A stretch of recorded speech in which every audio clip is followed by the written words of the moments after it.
Yang pertama memang orang tua ya ingin tentunya kebaikan bagi anak-anak mereka, termasuk dalam memilih pasangan.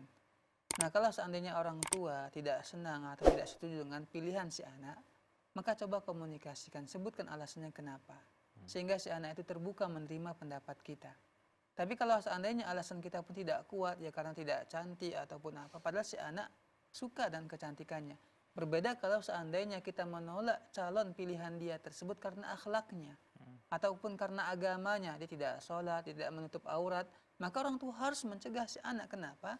Wanita tersebut tidak bagus dalam segi agama. Karena Nabi Shallallahu Alaihi Wasallam menyebutkan tungkahul mar'atu li arba. Wanita itu dinikahi karena 4 perkara. Ya karena agama, karena hartanya, kecantikannya, nasabnya. Yang terakhir karena agama. Apa kata Nabi? Ya fadfar bidatid din. Maka utamakanlah, pilihlah yang bagus agamanya. Maka engkau akan selamat. Nah, kalau ini alasan orang tua, dia menolak jodoh yang ataupun anak pilihan daripada anaknya tersebut, maka ini bagus. Beri pengertian kepada anak kita. Tapi kalau bukan masalah ini yang jadi masalah, maka seharusnya orang tua itu ya merasa dia itu senang dengan pilihan si anak. Ya kalau si anak merasa dia yang penting sederhana, nggak perlu cantik-cantik kali, yang penting si wanita itu orangnya bagus, soleha, menutup aurat, ya jujur dan sebagainya, maka orang tua harus mendukung si anak.